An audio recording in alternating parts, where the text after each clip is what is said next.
Estamos aqui então para falar de um assunto que tem sido a base da minha carreira profissional, que é o bem-estar animal, né? E eu estou extremamente feliz por esse convite dos organizadores da iniciativa maravilhosa que é o curso Dilemas Éticos na Medicina Veterinária. E a forma de abordagem de bem-estar animal aqui para nós vai ser justamente tentar trazer um pouco dos dilemas envolvidos, né? Então, o título da nossa aula é Bem-estar animal, para quem e para quê? E aí a gente vai perceber ao longo, né, da nossa conversa, os vários dilemas que surgem, né? Então, a gente organizou aqui uma pequena introdução, falando um pouquinho da conceituação de bem-estar animal, da onde vem, né, essa organização científica em torno do tema, para que então que ela foi feita e, derivando disso, né, para quem ela tem sido utilizada. E aí, com isso, talvez algumas reflexões sobre possíveis dilemas na nossa atuação, né? Então, quando a gente pensa em bem-estar animal, em termos conceituais, né, a gente tem que a grande contribuição que essa ciência traz para a medicina veterinária é que, classicamente, a nossa profissão vem trabalhando muito com a esfera física do bem-estar, né? Que tem a ver com saúde, prevenção de doenças, uma boa nutrição, né? Mas a gente começa a perceber, principalmente aí na segunda metade do século XX, que isso não é suficiente para atender uma interpretação de um estado mental positivo para os nossos pacientes, né, que são os animais. Então, a ciência do bem-estar animal, ela vem trazer alguns outros elementos, né, para que a gente possa avaliar de uma maneira mais ampla a percepção que os animais têm sobre a experiência de vida deles, né? Então a gente tem algumas situações, como por exemplo nessa foto, em que mesmo que a gente, após um exame físico, conclua que o animal não tem um problema de saúde no que tange a alguma doença infecciosa ou mesmo traumas, ferimentos ou uma desnutrição crônica, mesmo na ausência de todos esses fatores, a gente percebe que a condição de vida desse animal não está boa do ponto de vista dele, né? Ou seja, seu grau de bem-estar está baixo, né? Então, com isso, a gente quer exemplificar a percepção de que o bem-estar vai além da saúde física, né? Nós temos outros elementos que acabam formando duas outras esferas, né? Duas outras áreas que nós precisamos observar para entender a condição de bem-estar de um animal, né? E essas outras áreas são a esfera da naturalidade, ou seja, do comportamento natural, né? Quanto mais restrito tiver o comportamento natural de um animal, menor será o seu grau de bem-estar.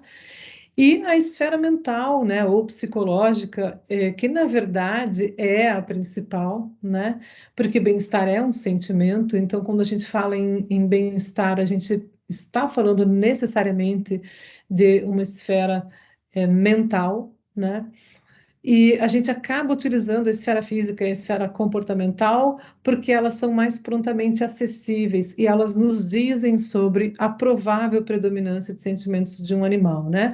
Mas falar então em bem-estar significa envolver esses três elementos, né? Para a gente poder ter um diagnóstico completo de bem-estar de um animal, né? Então, aqui a gente tem as duas escolas clássicas de conceituação de bem-estar animal. A mais, talvez, amplamente utilizada na medicina veterinária é a escola proposta pelo professor Donald Bloom, onde bem-estar é o estado de um indivíduo em relação às suas tentativas de se adaptar ao ambiente onde ele se encontra, né? Então, quanto mais desafios o ambiente traz para o animal, quanto mais difícil é essa adaptação, menor será o seu grau de bem-estar.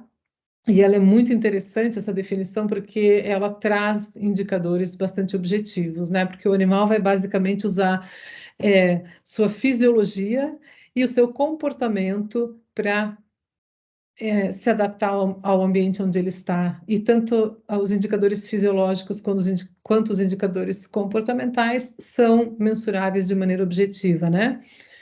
E a gente tem uma outra escola conceitual que geralmente é falada em termos dos artigos do professor Ian Duncan, de Guelph, no Canadá, e da professora Marian Dawkins, de Oxford, no Reino Unido, em que bem-estar é estar saudável e ter o que deseja. Então, esse seria, né, o conceito de bem-estar de um animal, numa condição de alto grau de bem-estar, de acordo com Duncan e Dawkins, né? Mas alguns elementos são importantes, do ponto de vista mais aplicado do conceito de bem-estar, que tem a ver com a gente pensar em bem-estar como algo inerente ao animal em questão, né? Então, o conceito de bem-estar não pode estar deslocado para alguma atitude humana ou qualquer outra questão ambiental. O bem-estar é do indivíduo que sente, né? O indivíduo sobre o qual nós queremos informações, né?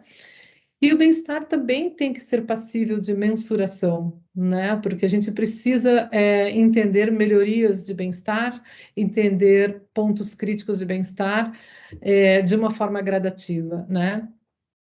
Essa mensuração, boa parte então da ciência do bem-estar tem a ver com essa mensuração, ela tem que ser realizada de forma independente das considerações éticas. Então, independentemente de eu achar uma situação certa ou errada, eu, como veterinária, tenho que ser capaz de medir o grau de bem-estar dos animais naquela situação, né? E aí, após esse conhecimento sobre o grau de bem-estar, então, após a mensuração ou o diagnóstico de bem-estar, aí a gente consegue subsidiar as decisões que muito frequentemente precisam ser feitas com relação a medidas a serem adotadas ou até mesmo sobre a aceitação ou não de uma determinada situação, né? E é aí que vem a parte, né, de para que medimos bem-estar e para quem medimos bem-estar, né? Vejam que isso é uma discussão à frente da necessidade de nós sabermos diagnosticar bem-estar. Essa discussão é o que nós vamos fazer com os resultados de um diagnóstico de bem-estar em uma determinada situação, né?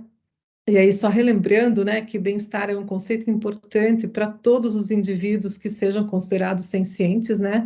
E hoje, nós temos que, não há mais dúvida de que todos os animais vertebrados são sencientes, então, mamíferos, aves, répteis, anfíbios e peixes, né?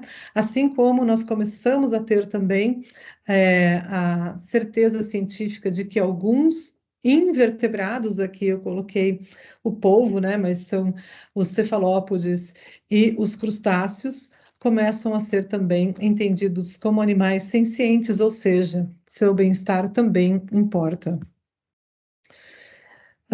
Bom, para quem, então, a gente pensa em utilizar o conhecimento de bem-estar animal e para quê, né?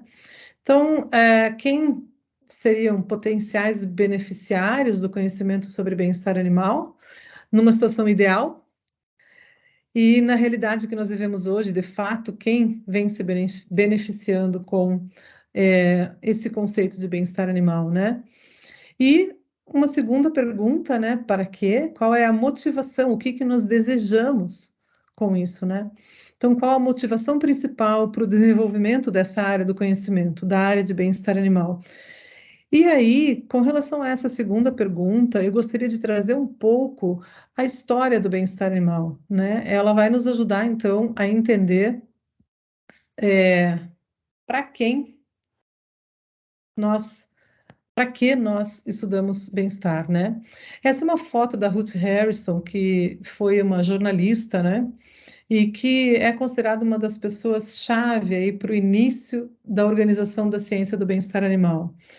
Ela começou a se preparar para publicar um texto sobre os animais utilizados para a produção, né? Principalmente animais utilizados para a produção de alimentos, né? Embora ela esteja nessa foto com uma marta, né? Um animal utilizado para a produção de pele, né?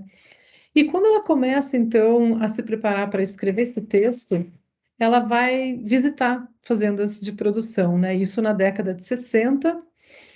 E ela começa a ficar chocada, porque ela percebe que aquela ideia que o público em geral, né, a sociedade em geral tinha, em alguns casos ainda tem, né, de animais de produção tendo uma vida harmoniosa, né, junto com seus tutores, então algumas vacas no pasto, algumas galinhas ciscando ao redor da casa, alguns porcos ali na área em que tem uma poça, né, da chácara, ela começa a perceber que não é nada disso mais a produção animal. Ela começa a encontrar animais confinados, né, em altíssimas densidades de lotação, em galpões fechados, onde eles nunca saem para ver o sol, sentir o ar, pisar na grama, em nenhum momento da vida deles, né? E ela fica chocada. E quanto mais fazendas ela visita, mais chocada ela fica, até que ela acaba escrevendo um livro que se chama Animal Machines, né? Que significa animais máquinas, né?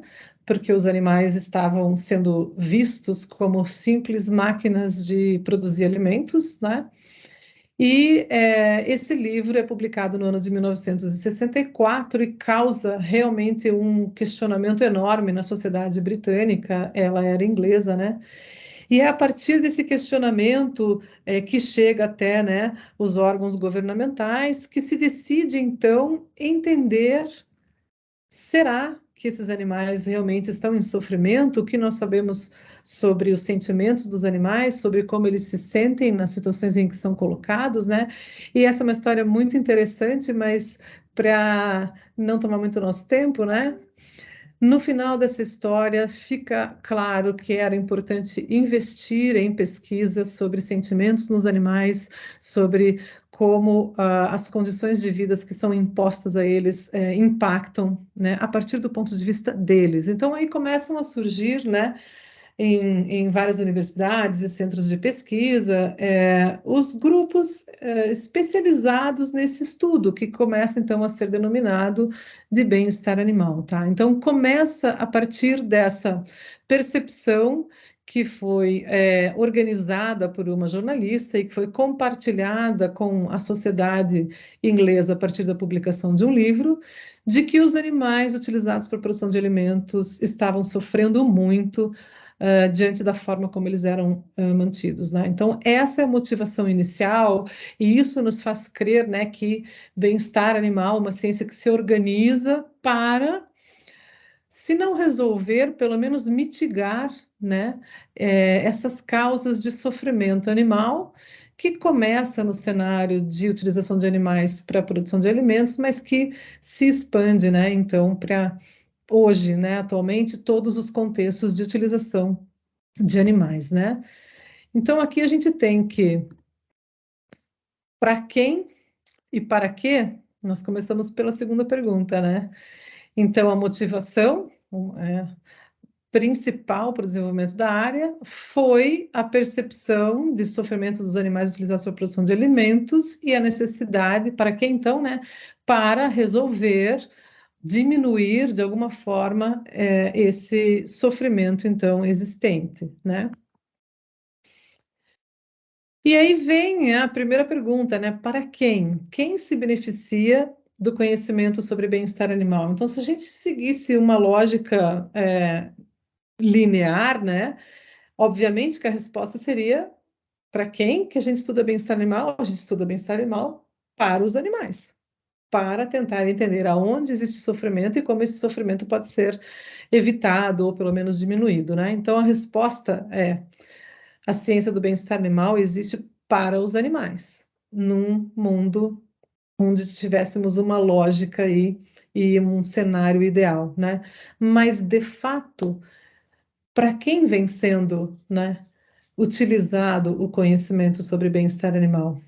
E aí a gente tem algumas formas de tentar entender essa situação. Esse é um problema que nos preocupa no Laboratório de Bem-Estar Animal da UFPR há bastante tempo já, né? Nós temos aí algumas décadas de estudos de bem-estar animal, em especial muitos trabalhos na área de bem-estar de animais utilizados para a produção de alimentos, e há um bom tempo nós nos perguntamos já, mas todo esse esforço em termos de uma maior compreensão do bem-estar animal tem trazido benefícios de fato aos animais? e aí eu gostaria de compartilhar com vocês algumas reflexões, né? Então, a gente tem, por exemplo, as certificações para bem-estar animal, né? E aqui a gente já começa a ver que esses cenários não são simples, né? Então, existem, claro, certificações de bem-estar que trazem melhorias importantes para a qualidade de vida dos animais. Quando a gente tem, por exemplo, uma garantia, né, de que galinhas que são usadas para a produção de ovos não serão mantidas em gaiolas, né? Esse tipo de certificação tem uma, um impacto direto na qualidade de vida desses animais, né? Faz de fato muita diferença para uma galinha ela poder é, interagir com outras aves, andar no chão, sair para o ambiente externo, são fatores que causam uma melhoria muito significativa de bem-estar dos animais, né? Mas em outros cenários, a gente já percebe que o efeito da certificação pode ser menos claro, né? Então, a gente tem aqui, por exemplo, nesse trabalho, que foi um trabalho que nós publicamos em 2015, foi parte da tese de doutorado da Ana Paula, onde a gente estudou, né, o grau de bem-estar, a gente fez diagnóstico de bem-estar em granjas de frangos que tinham certificação Global Gap, que é uma certificação que inclui indicadores de bem-estar, né? E comparou com o diagnóstico de bem-estar de granjas de frangos que não tinham a certificação do Global Gap, né? E o que nós concluímos é que, em termos de bem-estar animal, essas granjas não eram diferentes, né?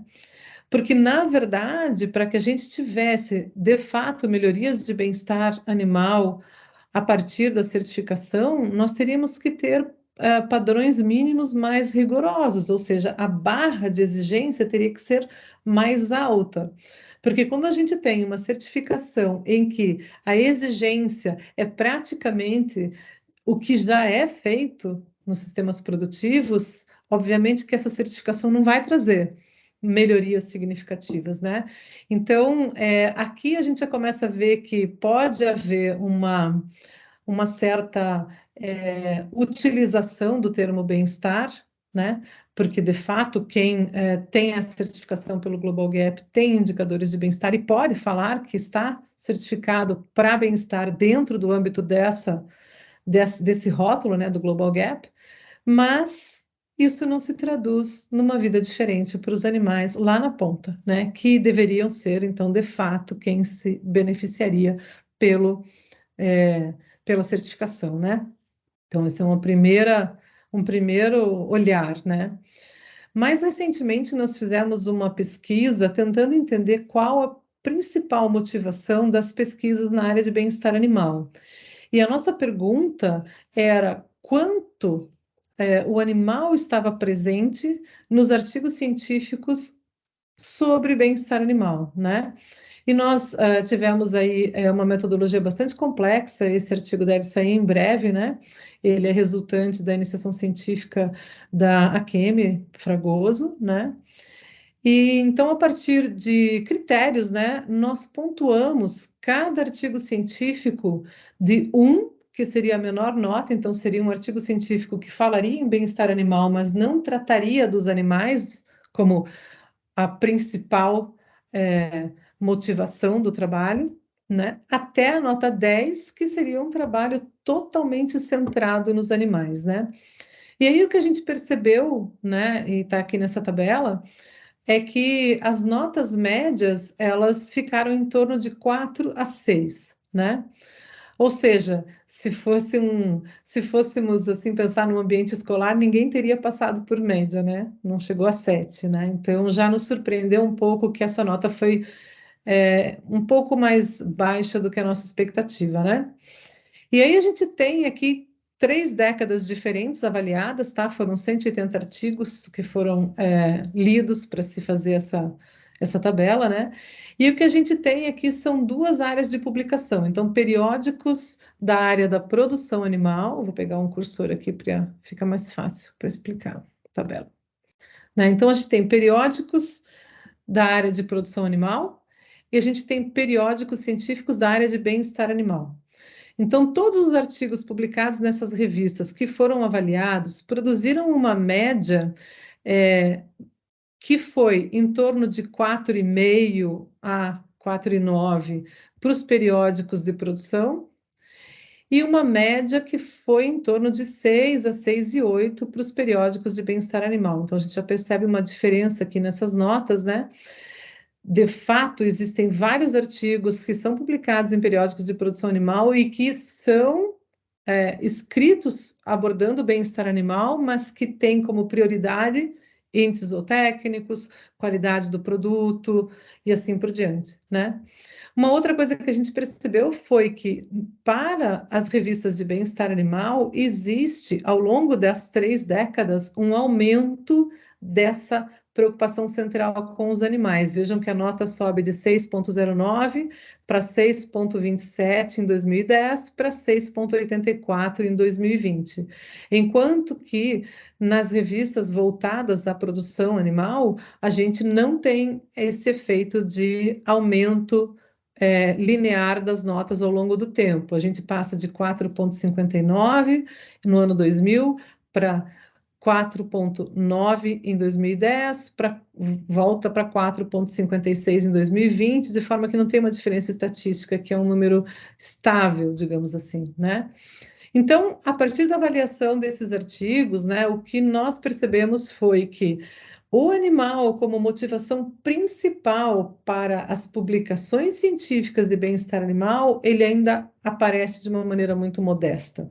Ainda são outros fatores, né, que se misturam aí com o bem-estar animal de fato, né, e que vão beneficiar outros atores, e não os animais propriamente ditos, a partir do avanço do conhecimento na área de bem-estar animal, né?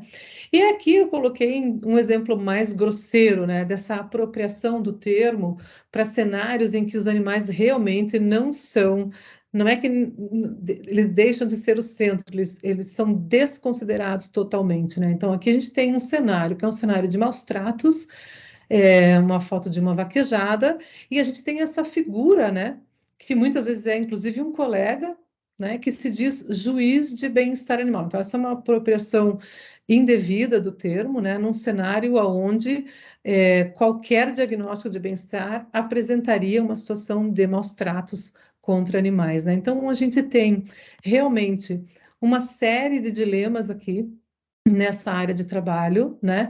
Eu coloquei aqui algumas questões que a gente poderia pensar como se contrapondo, né?